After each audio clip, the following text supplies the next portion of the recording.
Hello, Cleveland, and everyone from everywhere else. Welcome to your roughly 15-minute TA for is it Friday? Friday, June 6th, 2025. It's a good day, end of the week. I hope everyone's got their weekend plans in order. Don't do anything I wouldn't do. Alrighty. Well, before we get started, as always, I do ask, could you please give me a like, give me a subscribe? Really helps out the channel, puts me a little further ahead in the algorithms. And yeah, I'll love you forever if you do it. Did you do it? Alright, I love you forever. Let's dive into these charts. So, we saw a pretty good recovery come up. We talked about this yesterday. We talked about possibly the price action coming back up to the 786 Fibonacci retracement. That's pretty much exactly what it did. It actually broke over and flipped it to resistance, or flipped it to support, which in my book actually invalidates the bear flag. Oops. Actually invalidates the bear flag. So the bear flag ended up being like that, and then the measured move back would be about to there. Look at that, down to our last major support, 99.6. So the question is, do we count this as invalidated because 786 was flipped? Because it basically was flipped right back to it within the next 3 hours. So I'm going to say no, it wasn't invalidated. However, we are also seeing a bull flag now. Count the wick. Why not? We'll count the wick. We're seeing a bull flag now. So bull flags, bear flags. Sometimes that happens. I will do it from there. Something like that. Now, what would the the bull flag, what would the bull flag's measured move be? Well, move the pole of the flag over to the breakout point, and we get a measured move up to 108.5, just about. Now, that would put us back over the 200 here in the 90, and it would put us over 108, which, if you remember from yesterday's, and I think they did before TA, that would bring us into a position where we could be invalidating this head and shoulders pattern on the daily here. Gets over 108, that would be an invalidation in my book. Back to the 90. Yeah, so if the bull flag plays out, cool. This will take it there. The bear flag plays out, then we're heading down to 99.6. Pretty much back to where we just were, to bounce once again. Sorry, I'm bouncing around the charts, but to bounce once again off of the 200 moving average of the 6-hour chart, which we just basically did. We'd be right back to it. Where's it at right now? It's at 100.5 basically, and where would our move take us? Let's say from the actual top there, huh? Just shy of 100.5. So basically we're heading there. Looks like we're heading there. If the bear flag takes off. Why I say if? Well, we have both patterns here. The Stokes are right on the median line. They could turn around here, but they are pointed to the downside, so we'll give one extra point to the bears here. The RSI, however, is in bullish territory. It has come under its signal line, but it could stop at the median and bounce there. Very well could. Let's look at the 22. 22, the Stokes are in overbought territory. They have come out. They put in a high. They might be putting in a lower or a higher low now and then continuing to the upside. They're still overbought though.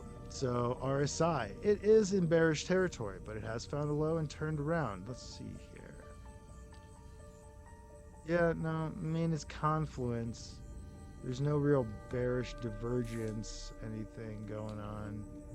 I mean, technically, there's some hidden bearish divergence from like back here, where RSI was still higher here, and it's lower there. But price action is higher still than this point. So there is some hidden bearish divergence or hidden bullish divergence here on the 22, along with the Stokes being very low. RSI is pointing to the upside. Let's see if we can get up over that signal line and back into bullish territory. Let's look at the 5 to see where the 22 might be going. 5 minutes, stochastics pointing to the upside. We are under the 200 MA.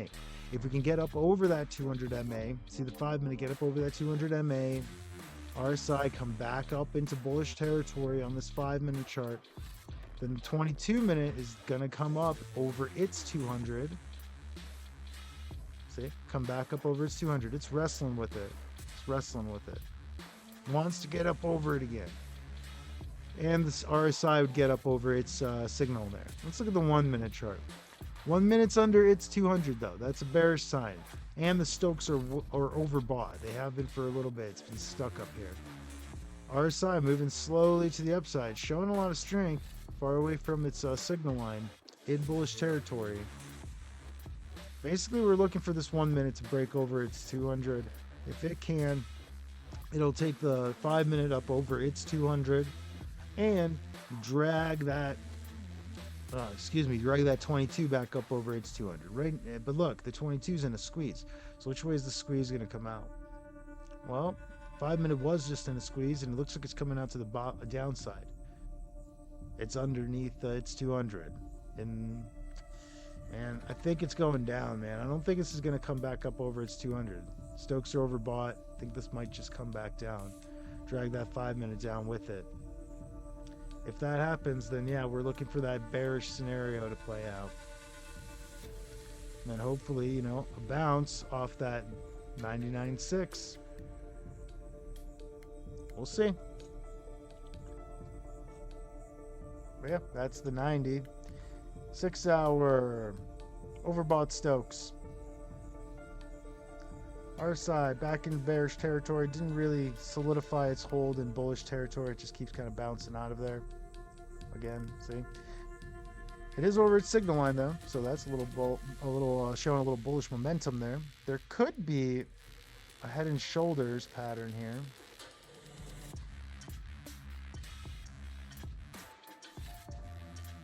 Forming an inverted head and shoulders pattern. Now, if that did play out,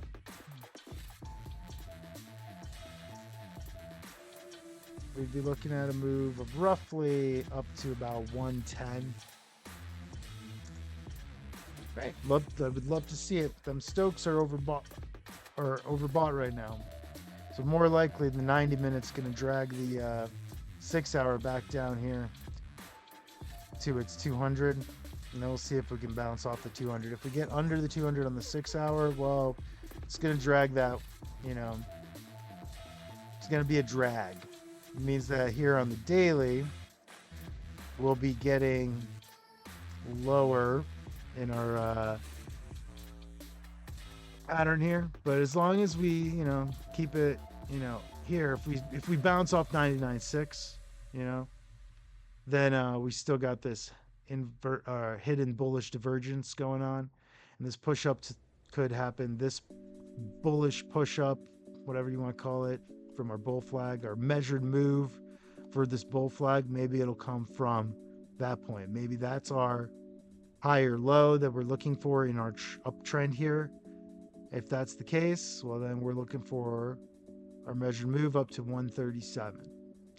However, if we make it down under the 200 on the 6 hour, we can't make it back over, well, then expect this head and shoulders to play down to its measured move, which is down here around 96.